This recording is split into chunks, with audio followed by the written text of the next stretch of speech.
Magandang araw mga kaibigan. Ito po mga karagdagang update tungkol kay Pangulong Rodrigo Roa Duterte. Kumpirmado na siya, arrested na po siya ng mga authorities.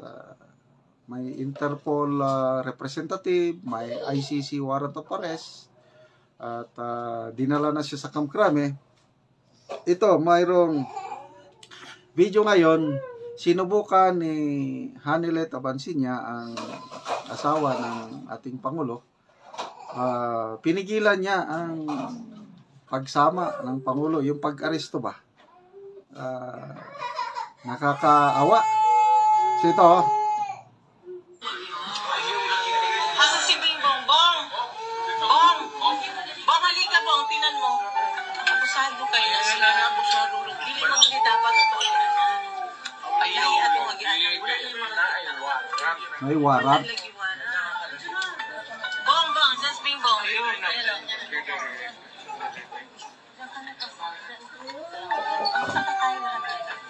ka magsama kayo dito yung makarga niya. Lakaw na, ayaw ng bata. Ha?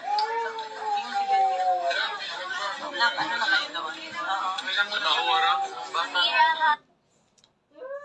So, yun ano. Ito naman, reaction. Walang internet. Reaction ni Senator Bongo. In-interview siya ng ito na publish sa ANC. Kawawa, sabi niya, mag-turn 80 na ang dating Pangulo, inaresto nyo pa. Pakinggan natin si Senator Bongo. Contributed video, nandyan si Senator Bongo na maalalay kay Pangulong Duterte kanina sa kanyang pagdating. March 28, mag-80 years old na po yung matanda. Alam nyo, kawawa. Alam mo, kawawa yung walang kanina, kausap ko si General Marbil. And sabi niya sa akin, bilang counsel ni President Duterte, isasama ako doon sa Coster kung dadalhin siya sa Krame. Ngayon, hindi mo kami sinama. Nako. Ginawa lang kami sumama. And that is his constitutional right to a legal counsel and even an immediate medical assistance. Kaya ang laking paglabag nila. Yun ang sabi sa akin ni General Malbil. Siya ang kausap ko kanina nung pagdating ko dito.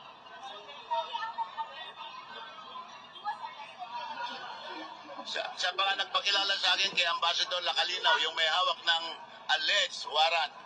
Pero tinignan ko, wala namang warrant of arrest doon eh. Nako. Document lang. Nakalagay lang na document that there is an order regarding President Duterte, pero there is no warrant of arrest. Lako. Basta ko lang, it's just plain document na nakalagay ang pangalan ni former President Duterte at sinasabi doon, age niya, anong residence niya. So tinanong ko sa nasa ng warrant of arrest, sabi niya nandun. Pero hindi pa naman pinapakita.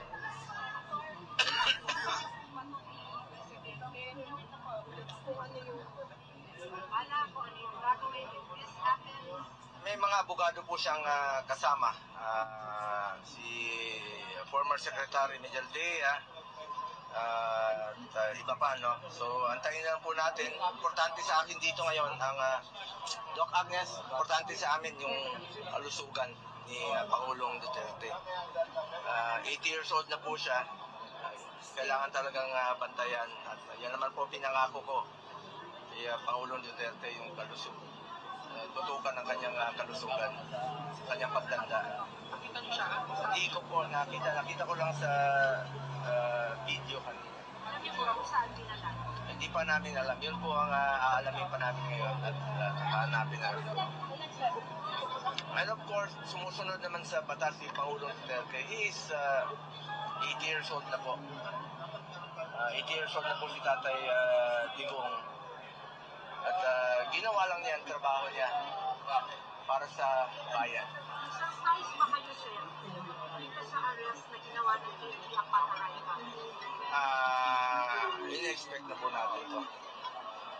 marami na po kaming naririnig ng mga nakaraang araw. Sabay po ba kayong dumating? Hindi po. Hindi nga ako pinapasok dito eh. Actually, pinagbawalan kami, doktor, kasama ko yung ambulansya, dahil importante nga sa akin yung kalusugan niya. Unahin muna natin ang kalusugan before anything else. Inawi yung pass namin. Hindi kami pinapasok. Hindi kami pinapasok. Hindi kami, doktor niya, dala namin yung ambulansya. Anyway, sa mga kababayan kong maminahon muna kayo, antayin muna natin, alamin muna natin yung katotohanan. Yun lang po ang pakiusap ko sa inyo lahat. Siguraduhin muna natin na ligtas at maayos ang kalusugan ni dating Pangulong Duterte. Hindi ko po alam. Hindi namin alam dahil hindi po kami pinapasok. Upon arrival po. Hindi ko kami magkasama. Nagbalikan lang po ako nung overnight lang po ako. But he was taken out of custody, sir? Nasa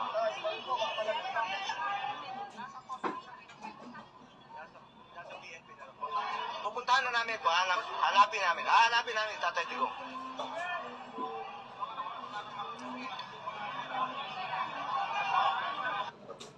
Growing your dream business and selling products So yun, ano? doesn't have to be stressful with the right tool like Odoo. Integration of your end. Ngayon ko lang ito na nalaman, wala palang ipinakitang warrant of arrest galing sa ICC. So paano ba yan?